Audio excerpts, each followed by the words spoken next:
Hello दोस्तों, कैसे हैं आप सब बढ़िया होंगे, अपने लक्ष्य के प्रति समर्पित होंगे और पढ़ाई में जुटे हुए होंगे। हमारे चैप्टर चल रहा था समरूपता।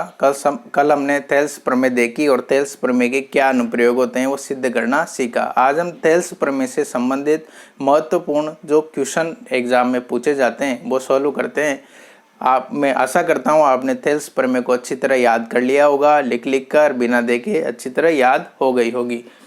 एक थेल्स प्रमेय कहती है कि अगर एक त्रिभुज है और इसके समानांतर कोई एक रेखा खींची जाती है तो जो रेखा है वो त्रिभुज की भुजाओं को समान अनुपात में विभाजित करती है। इसे समान आधारभूत प्रमेय के नाम से भी जाना जाता है।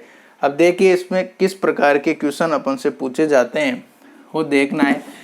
आपके प्रश्नावली 11.2 स्टार्ट हुई है। 11.2 का क्वेश्चन नंबर 1 का पहला पार्ट है।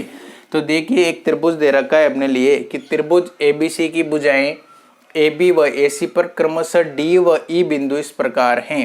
एक त्रिभुज दे रखा है अपने लिए। कौन सा त्रिभुज दे रखा है कि त्रिभुज ABC A B और C पर क्रमशः D व E बिंदु इस प्रकार हैं कि D समानांतर BC के। ये एक बिंदु दे रखा है D और E, तो D इस प्रकार है कि DE भुजा किसके समानांतर भुजा है?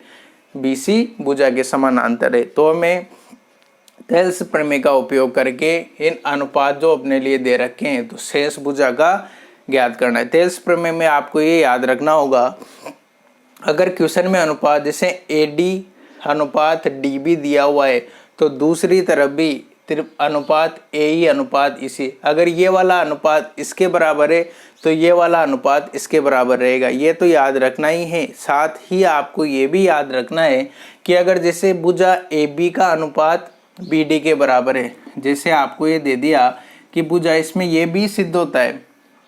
ये जो थेल्स प्रमेय रहती है, आधारभूत प्रमेय रहती है, इसमें यह भी सही है कि अगर जो AB भुजा है यानी कि पूरी भुजा का अनुपात अगर इस भुजा के बराबर है AD भुजा के, तो हम इधर भी ये लिख सकते हैं। अगर इधर हमने पूरी भुजा AB ली है तो हम इधर भी पूरी भुजा ही लेंगे, तो पूरी भुजा क्या रहेगी AC। तो इधर जो लिया AD अनुपात, जो ये वाला हिस्सा लिया इधर ही ये वाला हिस्सा भी रहेगा, तो ये अनुपात भी अपने क्या रहेगा, बिल्कुल सही रहेगा।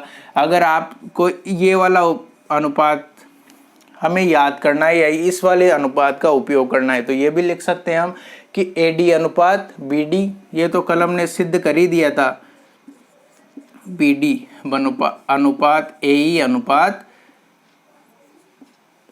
CE, ये तो हमने याद कर ही लिया कल।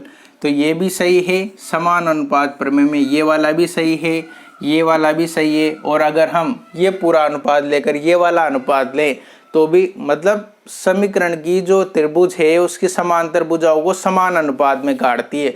तो समान अनुपात रहेगा, तो जैसे ये पूरी भुजा लो या छोटे वाली भुजा लो, तो इधर अगर आप पूरी भुजा ले रहे हैं तो इधर भी पूरी भुजा का लेना अति आवश्यक है। विशेष तौर पर ध्यान दें, आसानी से समझे, धीरे धीरे समझे। अगर आप थोड़ी बहुत भी जल्दबाजी करोगे तो आपके क्वेश्चन में परेशानी आएगी बाद में, इसलिए धीरे धीरे आराम से पढ़ते रहें। तो अपने लिए एक त्रिभुज दे रखा है साहब, त्रिभुज का नाम है A B और C और बिंदु दे रखे हैं D और E, और हमसे पूछा है कि DE BC के बराबर है। अपने लिए कौन सी भुजा दे रखी है? AD भुजा, ये वाला हिस्सा दे रखा है। AD भुजा कितनी दे रखी है? 6 सेंटीमीटर। AD भुजा कितनी दे रखी है? 6 सेंटीमीटर। DB भुजा, जो DB भुजा है वो कितनी दे रखी है? 9 सेंटीमीटर। 9 सेंटीमीटर दे रखी है। और AE भुजा, जो AE भुजा है वो कितनी दे रखी है? 8 सेंटीमीटर। और अपन से पूछा क्या है? AC भुजा, इस पूरी भुजा की लंबाई अपन से पूछिए। गौर किए क्या क्या दे रखा है? ये वाली लंबाई दे रखी है, ये वाली लंबाई दे रखी है, ये वाली लंबाई दे रखी है और पूरी लंबाई हमें दे रखी है। हम जानते हैं कि जैसे ये हमें निकालना क्या है? AC निकालना है। तो देखिए अनुपात कैसे करते हैं हम? समान अनुपात से हम लिख सकते हैं। क्या लिखेंगे कि AD भुजा, अगर ये वाला अनुपात ले रहे हैं तो AD अनुपात BD बराबर होगा किसके? AE अनुपात EC के। ये इस प्रकार की प्रश्नावली है कि इसमें आप जल्दीबाजी नहीं कर सकते, आराम से सीखना पड़ेगा आपको, थोड़ा धैर्य रखना पड़ेगा। धैर्य के साथ एक बार समझ में नहीं आया तो पुनः दोबारा देखें, लिखें। आप अगर वीडियो को देख कर ही रह रहे हैं तो इससे कोई फायदा नहीं मिलेगा आपको। आपको वीडियो के साथ लिखना भी पड़ेगा, कागज पेन लेकर बैठना पड़ेगा, आपको अलग से रजिस्टर बनाना पड़ेगा, उसमें 1-2 बार रिवीजन करना पड़ेगा। क्लास ज्वाइन करने से पहले आप पूर्ववर्ती क्लास में जो पढ़ा है वो पढ़ के आना पड़ेगा, जब जाके आपके जो अपने ये ज्यामिति चल रही है वो आपके थोड़ी बहुत समझ में आएगी। धीरे धीरे आ जाएगी, ऐसी बात नहीं है कि समझ में नहीं आएगी। कोई कठिन टॉपिक नहीं है, आपको अभी तक जो जो समझाया वो भी आपको अच्छी तरह समझ में आया होगा, पर निरंतरता जरूरी है। तो ये हो गया अनुपात अपने पास। क्या होता है थेल्स प्रमेय से हम जानते हैं कि AD अनुपात BD बराबर है AE अनुपात EC के। तो AD का भी मान दे रखा है, BD का ही मान दे रखा है, AE का ही मान दे रखा है, पर निकालनी क्या है हमें AC भुजा। तो अगर हम EC भुजा निकाल लेते हैं, यहाँ से स्पष्ट हो रहा है कि जो AC है, जो यहाँ से यहाँ तक की भुजा है, उसे हम क्या लिख सकते हैं AE प्लस EC लिख सकते हैं क्या, बताओ आप। अगर जैसे कोई दूरी है A से C तक, तो इस दूरी का क्या मतलब है कि AE प्लस EC जुड़ी होगी तभी क्या बनी होगी AC। तो हम पहले सबसे पहले क्या निकालते हैं EC भुजा। तो यहाँ वैल्यूज पुट कर दो आप, AD का मान 6, DB का मान 9, AE भुजा का 8 और EC। तो सोल्व करने पर EC बराबर क्या आएगा, जब हम EC को व्रज गुणन करेंगे तो 6 EC, ये तो इधर गुणा हो जाएगा और ये इधर गुणा हो जाएगा। हमें मान का चाहिए EC का, तो हम लिख सकते हैं 8 × 9/6। तो काट दो, 3 से 6 कितने बार, 2 बार, ये 3 बार, 2 से 8 4 बार। तो EC कितनी आ गई अपने पास 12 सेंटीमीटर। पर हमें वैल्यू किसकी चाहिए, हमें तो वैल्यू काहे की चाहिए, AC की चाहिए। तो AC क्या है, अगर AE भुजा में EC भुजा जोड़ देते हैं, अतः AC बराबर क्या होगा AE प्लस EC। ये होता है भाई जो पूरी दूरी है इसका मान यही है AE बटा EC। बस इसके अनुपातों में पूरे क्वेश्चन घूमेंगे। मैं आपको लगभग 3-4 क्वेश्चन करवाऊंगा जिसमें अच्छी तरह से आपको समझ में आ जाएगा। तो AE का मान कितना आ गया अपने पास, AE का मान दे रखा है 8 सेंटीमीटर, प्लस EC का मान कितना निकाल लिया अपन ने 12 सेंटीमीटर। तो AC की वैल्यू क्या आ गई अपने पास, AC बराबर 20 सेंटीमीटर। ये अपना आंसर हो गया। जो क्वेश्चन में दे रखा है आपको ये देखना है, अगर पूरा अनुपात इधर बड़ा वाला दे रखा है तो इधर भी बड़ा वाला लेना है, अगर छोटा वाला अनुपात दे रखा है तो आपको इधर भी छोटा वाला अनुपात लेना है। नोट कीजिए आप इसे। नेक्स्ट क्वेश्चन देखते हैं। देखिए नेक्स्ट क्वेश्चन है आपके AD अनुपात DB दे रखा है आपके लिए, AD अनुपात DB दे रखा है और AC का मान जो ये पूरी भुजा है इसका मान दे रखा है 20.4। तो EC की वैल्यू निकालनी है, तो ये वाली भुजा अपन को निकालनी है। हम क्या जानते हैं, थेल्स प्रमेय से हम जानते हैं कि AD अनुपात DB बराबर होगा, अगर इधर ये वाला अनुपात दे रखा है, मैं बार बार इसलिए रिपीट कर रहा हूँ कि आप यहाँ पर ही गलती करोगे। अगर यहाँ पर ही गलती कर दोगे तो फिर आगे पूरा क्वेश्चन ही गलत हो जाएगा। ये बात विशेष तौर पर ध्यान रखनी है आपको कि अगर ये वाला अनुपात दे रखा है AD अनुपात DB, तो इधर भी यही अनुपात लिखेंगे। हम क्या लिखेंगे, AE अनुपात EC। ठीक है, अब हमें किसकी वैल्यू दे रखी है, ये पूरे अनुपात की वैल्यू दे रखी है 4/13 और AC का मान दे रखा है 20.4। ये पूरी वैल्यू दे रखी है और EC का मान निकालना है। अब हमें AC का मान दे रखा है पर AC तो अपने अनुपात में आ ही नहीं रहा, AC तो अपने अनुपात में आ ही नहीं रहा। तो हम AC को क्या लिख सकते हैं, जो AE भुजा है, जो AE भुजा दे रखी है, तो AE भुजा को हम क्या लिख सकते हैं, जो AE भुजा अपने लिए दे रखी है, तो ये वाली दूरी क्या रहेगी, अगर पूरी दूरी में से ये वाली दूरी घटा देते हैं तो ये दूरी प्राप्त हो जाएगी।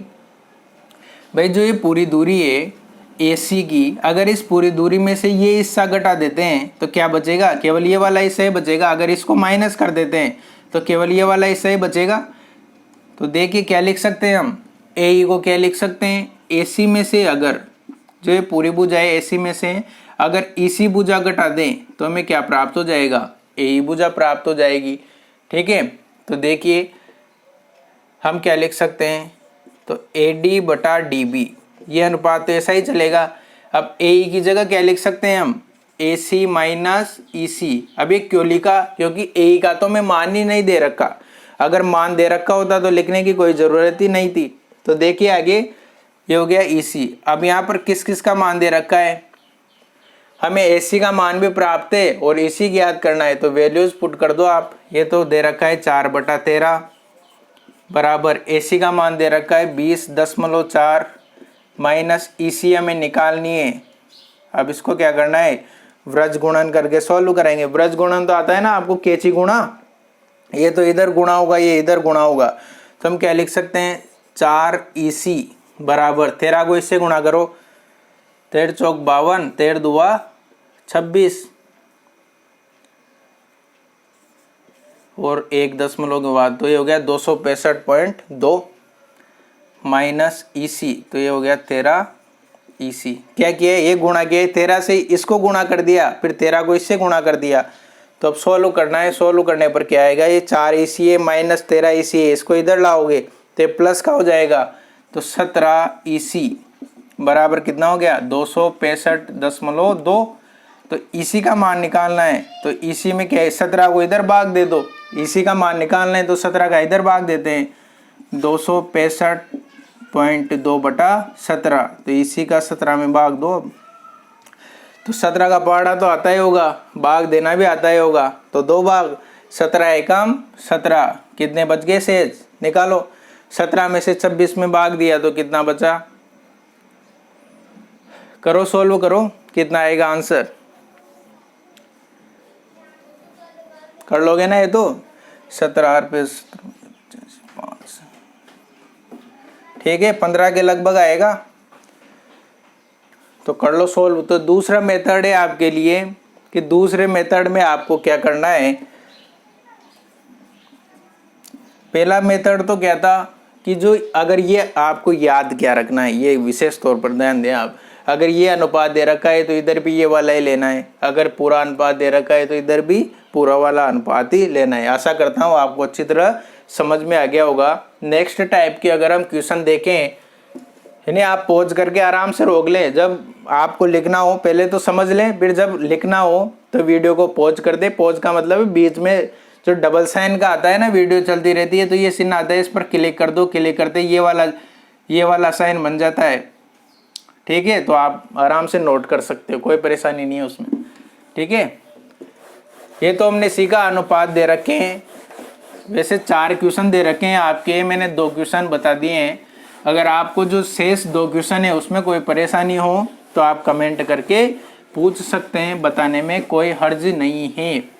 अब जो आपके दूसरे प्रकार का क्वेश्चन है उसमें आपसे पूछा है कि जो संख्याएं दे रखी है उन अनुपातों के आधार पर बताइए कि ये रेखाएं समांतर हैं या नहीं है। तो उस प्रकार के क्वेश्चन कैसे सॉल्व करते हैं, तो देखिए नेक्स्ट क्वेश्चन है, भुजाएं दे रखी है आपके लिए, AB भुजा, AD भुजा, AE भुजा और AC भुजा, इनके अनुपात के आधार पर बताना है कि जो 2 रेखाएं हैं वो क्या समांतर रहेगी या नहीं रहेगी। आपके लिए एक त्रिभुज दे रखा है AB और C और ये DE, इसके समानांतर एक भुजा है, तो आपको अनुपात निकाल कर बताना है कि यह DE भुजा BC के समानांतर है या नहीं है। तो अनुपात निकालने पर अगर दोनों तरफ अनुपात समान आ जाता है तो हम कह देंगे भुजाएं क्या है, समांतर, और अगर अनुपात भिन्न भिन्न आता है तो हम क्या कहेंगे, असमांतर। तो देखिए क्या दे रखा है, AB 12 सेंटीमीटर दे रखी है, AB यानी कि ये पूरी दूरी, तो AB बटा AD। फिर आपको ध्यान देना है, वही बाद में बार बार रिपीट करूंगा, अगर आपको ये पूरी वाली दूरी दे रखी है इधर AB, तो इधर भी आपको पूरी वाली दूरी लिखनी है क्या, AC, और अगर आपको इधर ये वाली दूरी दे रखी है तो इधर भी आपको ये वाली दूरी ही लिखनी है। वैसे इतनी बार कहने पर तो आपको समझ में आ गया होगा, अगर न आया हो तो वीडियो को बार बार देखे आप अच्छी तरह समझ में। हर क्वेश्चन शुरू होने के पहले भी रिपीट करता हूँ, क्वेश्चन के दौरान भी रिपीट कर रहा हूँ, अच्छी तरह देखिए। तो AB कितना दे रखा है अपने लिए 12 सेंटीमीटर, AD कितना दे रखा है 8 सेंटीमीटर, AC भुजा दे रखी है अपने लिए 18 सेंटीमीटर और AE भुजा दे रखी है अपने लिए 12 सेंटीमीटर। अब आप सोच रहे होंगे सर इन्होंने तो पूरा ही दे दिया, हमें निकालना क्या है। आपको तो बस जो मान दे रखा है उसकी मान रखना है, और अगर दोनों तरफ मान समान प्राप्त हो जाता है तो आप कह दोगे कि ये समांतर है, ए डी भुजा बीसी के समानांतर है। और अगर मान बराबर नहीं होता है तो आप कह देना कि असमांतर भुजा है। तो देखिए कैंसिल करते हैं इनको, 4 से कैंसिल करने पर ये कितना प्राप्त हो गया, 4 2 8, 4 3 12, ये 6 से 2 बार, ये 3 बार, ये कितना हो गया 3/2 इधर प्राप्त हो रहा है, इधर भी 3/2 प्राप्त हो रहा है। तो हम क्या कहेंगे कि समांतर भुजाएं हैं, समांतर भुजाएं हैं। आपके एक एक्स वाला क्वेश्चन भी है अनुपात में, उसको भी मैं ही बता देता हूं अगर आपको दिक्कत आएगी। वैसे अगर आप शुरू से वीडियोस को देख रहे हैं तो परेशानी नहीं आएगी, क्योंकि जब हमने बहुपद वाला चैप्टर पढ़ा था उसमें उस प्रकार के क्वेश्चन किए थे। पर मैं तो एक क्वेश्चन दे रखा है आपके लिए एडी व अनुपात वाला, इसे भी मैं ही बता देता हूं, आपको परेशानी आएगी। तो वैसे इसमें क्या है, अगर आपने वो द्विघात वाला चैप्टर पढ़ा हो तो वो आसानी से हो जाएगा, तो कैलकुलेशन है। तो देखिए तरीका तो वही है, त्रिभुज अपने लिए दे रखा था, कौन सा त्रिभुज, एबीसी त्रिभुज दे रखा था, ए बी और सी, और एक भुजा दे रखी थी डी, जो क्या है इसके समानांतर है। तो हमें अनुपात दे रखा है एडी, तो एडी अनुपात, इसके बाद कौन सी भुजा दे रखी है, ये भुजा दे रखी है, तो एडी बटा डीबी बराबर, अब वही रिपीट कर रहा हूं वापस, अगर ये वाला अनुपात दे रखा है तो इधर भी ये वाला अनुपात ही लिखना है। तो ये हो जाएगा एई अनुपात ईसी, ठीक है। केवल वैल्यूज पुट करनी है आपको। तो मान रखो यहाँ 4x - 3 बटा डीबी का मान क्या रहेगा, 3x - 1 बराबर एई भुजा कौन सी है, 8x - 7, और जो ईसी भुजा है वो कौन सी है, 5x - 3। अब इनको सॉल्व करना है तो व्रज गुणन करना है। व्रज गुणन में क्या लिखेंगे, 4x - 3 का गुणा किससे करना है, 5x - 3 से। इसी प्रकार 3x - 1 का गुणा 8x - 7 से करना है। अब केवल क्या करना है, हमें गुणा करके ही देखना है। अगर आप सही से ही गुणा कर देते हो तो आपका सही आंसर आ जाएगा, और अगर आप थोड़ी सी भी मिस्टेक कर देते हो तो आंसर गलत हो जाएगा। तो सबसे पहले 4x से इसको गुणा करते हैं, तो 20x² - 12x, 4x से ये वाली पूरी टर्म गुणा हुई, अब -3 से गुणा होगी तो -15x + 9 = फिर इधर 3x से गुणा होगा तो 24x² - 21x, फिर -1 से एक टर्म गुणा होगी तो -8x + 7। अब एक समान घात वाले पद एक तरफ रखते हैं, तो 24x² है, यहाँ 20x² है, इधर जाते हैं प्लस का 24 में से माइनस हो जाएगा 20, तो ये हो गया 4x²। क्या प्राप्त हो जाएगा, 4x²। इधर कितना है, ये 27 हो गया, 27x है माइनस का, इधर जाते कितना हो जाएगा 27x है, इधर जाते प्लस का, तो ये प्लस का 6x और -8x बाकी जाएगा, तो -2x -2x, और इधर 9 है, इधर 7 है, तो 9 उधर जाते ही कितना हो जाएगा -2 -2 = 0। ये आपको समीकरण प्राप्त होगी। इसमें क्या करना है, x की घात में से x की घात निकालनी है, और y में से x² में से x² की घात बाकी निकालनी है, और x में से x की और अचर पद में से अचर पद बाकी निकालना है। अब हमें एक द्विघात समीकरण प्राप्त हो गई। द्विघात समीकरण को सॉल्व करना आपको आता होगा। यहाँ पर सब में क्या है, 2 आ रहा है तो 2 कॉमन ले सकते हैं, तो 2 कॉमन लेने पर हमें प्राप्त हो जाएगा 2x² - x - 1 बराबर 0। तो 2 को तो 0 के अंदर बराबर चली जाएगा, 2x² - x - 1 = 0। क्या किया, 2 कॉमन ले लिया, 2 कॉमन लेते ही इधर तो क्या हो गया, 2x² बच गया, यहाँ का 2 जाते ही -x और यहाँ पर -1 प्राप्त हो गया। सॉल्व करना है। अब ऐसे गुणनखंड करने हैं कि जोड़ने पर तो ये आए और गुणा करने पर क्या आ जाए, ये बाहरी पद, ये मैंने आपको पहले बताए रखा होगा, बता रखा है। आपको अगर परेशानी आ रही है इस सॉल्व करने में तो आप वो जो बहुपद वाला चैप्टर है, बहुपद वाले चैप्टर को में जाएं और वहां पर सॉल्व करें। अब देखिए जो इसको सॉल्व करते हैं तो अपने क्या गुणनखंड होंगे, जो 2x² है, 2x² को गुणा करते हैं तो -2x + x - 1 इसके गुणनखंड हो जाएंगे। तो 2x कॉमन ले लो तो x माइनस 1 इधर आ गया, प्लस 1 कॉमन लेते हैं, x माइनस 1 बराबर 0। तो ये टर्म प्राप्त हो गई x 2x प्लस 1 और x minus 1 is equal to 0। अब इसको यहाँ ऊपर सॉल्व कर देता हूँ तो ये प्राप्त हो गया, क्या प्राप्त हो गया 2x बराबर माइनस 1, तो x बराबर माइनस 1/2 और जो ये दूसरी टर्म है इसको 0 के बराबर करते हैं तो ये क्या प्राप्त हो जाएगा x बराबर 1। तो x का मान क्या प्राप्त हो गया 1 और माइनस 1/2। आशा करता हूँ आपको अच्छी तरह वीडियो समझ में आ गई होगी। आज जो हमने क्वेश्चन किए वो आपको समझ में आ गए होंगे। आपको समझने के लिए एक शर्त है, अगर आप कॉपी पेन का इस्तेमाल नहीं कर रहे हैं, केवल वीडियो ही देख रहे हैं, तो ये आपके लिए कतई उपयोगी साबित नहीं होगा। अगर आप साथ के साथ इनको लिख रहे हैं, रिवीजन कर रहे हैं, पुनः दोबारा जो क्वेश्चन करवाए उनको कर रहे हैं, तभी आपका पढ़ना सार्थक है। अन्यथा आप वैसे ही हैं जैसे और लोग जो नहीं पढ़ रहे हैं। तो आशा करता हूँ आप बात पर अमल करेंगे। तो मिलते हैं नेक्स्ट वीडियो में, तब तक के लिए जय हिंद, जय भारत, धन्यवाद।